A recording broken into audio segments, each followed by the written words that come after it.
très heureuse de vous retrouver pour une autre émission. Je voudrais traiter avec vous aussi du mécanisme de la peur, comment c'est arrivé, même si j'en ai déjà un petit peu parlé, et surtout les différents types de peur, et c'est ça vraiment dont je voudrais parler aujourd'hui. Donc la peur est arrivée pour la première fois, elle est mentionnée dans le livre de la Genèse. C'est Adam qui va dire à Dieu qu'il a eu peur parce qu'il est nu et qu'il s'est caché.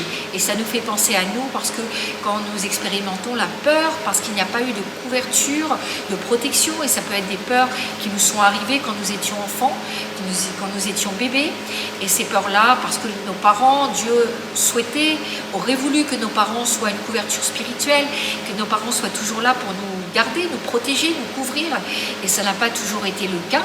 Nous ne leur en voulons pas, mais des fois, nous avons été hors de la protection de nos parents. Et du coup, la peur a pu nous blesser. La peur, nous avons pu avoir des expériences de peur, même traumatisantes. Et si la peur est toujours là, parce que nous n'avons pas appris à gérer cette peur avec le Seigneur, comme il y a bien des exemples dans la Bible où les disciples vont traiter la peur avec Jésus, alors cette peur, elle est toujours active en nous. Et cette peur, elle continue de nous tourmenter, elle continue de nous paralyser, elle continue parfois de neutraliser, même nous empêcher d'aller dans notre destinée, de faire des choses même pratiques de la vie de tous les jours. Il y a des gens, ils sont en proie à des peurs qui les empêchent d'aller dans les magasins où il y a du monde. D'autres ont des peurs qui les empêchent de prendre des ascenseurs, ou des peurs comme l'agoraphobie, la claustrophobie, où j'ai peur de prendre les transports en commun parce que j'ai peur de me retrouver enfermée. Il y a des peurs comme les peurs des araignées, peur des souris, peur des rats, etc. Énormément de peurs différentes, mais je voudrais vous parler des différentes formes de peur qui peuvent se manifester, et notamment dans la vie de tous les jours. La première peur, c'est l'anxiété. C'est une peur qui concerne vraiment, c'est une inquiétude concernant le futur. Beaucoup de personnes peuvent avoir cette peur, elle nous tourmente énormément.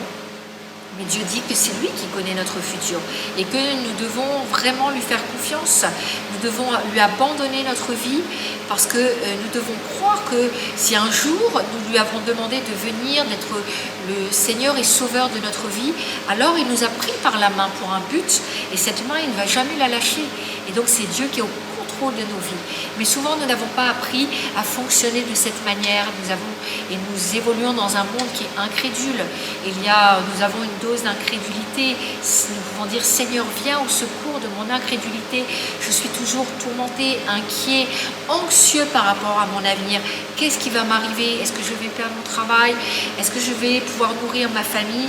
Et voilà ce que la parole de Dieu, qui est vraiment une parole vivante, une parole qui veut vous impacter, une parole qui aujourd'hui veut vous guérir par rapport à cette anxiété. Voilà ce qu'elle dit, nous trouvons cela dans Matthieu chapitre 6 et au verset 25. Ne vous inquiétez pas pour votre vie, mes enfants. Dieu est un Père et il dit aujourd'hui, mes enfants, ne vous inquiétez pas de votre vie, de ce que vous mangerez, ni pour votre corps, de quoi vous serez vêtus. La vie n'est-elle pas plus que la nourriture et le corps plus que le vêtement? Dieu dit, mon enfant, je t'ai pris par la main pour un but, crois que c'est moi l'Éternel qui pourvoit. Et Dieu clairement dit, ne t'inquiète pas, pourquoi tu t'inquiètes? Pourquoi tu t'agites? Pourquoi il y a plein de tensions, de stress, et tu cherches ce qu'il faut faire, comment tu vas te nourrir? Bien sûr, nous devons travailler. La Bible dit que celui qui ne travaille pas ne mange pas. Il est juste, si nous pouvons travailler, de travailler. Mais il est juste de croire aussi que Dieu ne va pas forcément permettre que je perde un emploi. Et si je perds un emploi, Dieu va permettre que j'en trouve un autre. Et je crois que pour les choses, et je suis sûre, j'ai la certitude que pour les choses de la vie de tous les jours, Dieu va pourvoir. Et c'est ce que je voudrais vous dire aujourd'hui. Dieu va pourvoir à tes besoins. Tous les besoins fondamentaux, du logement, de la nourriture, Dieu va pourvoir. Comment tu seras habillé et des habits, Dieu va pourvoir. Parce que tu es son enfant, c'est ton Père.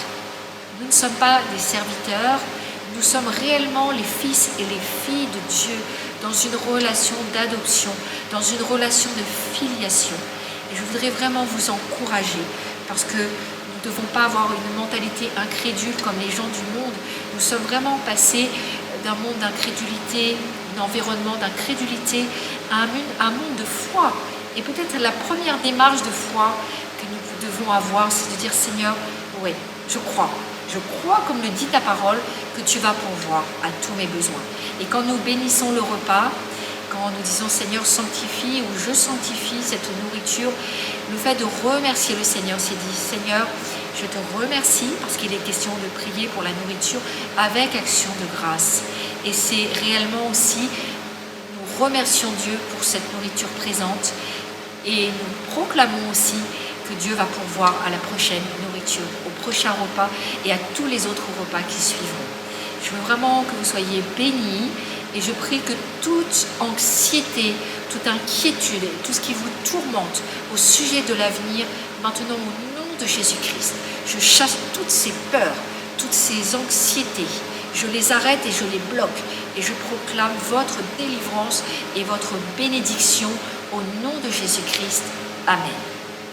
Voilà, ce petit enseignement vous a encouragé. Vous pouvez en retrouver bien d'autres en vous abonnant sur mon Facebook en tapant Pasteur Valérie Brossier et vous allez vraiment être bénis très régulièrement. Vous pouvez également aller sur mon Facebook et sur le site du ministère GCB. C'est un ministère de délivrance et de guérison et ça s'affiche tout de suite. Soyez bénis, à très bientôt. Au revoir.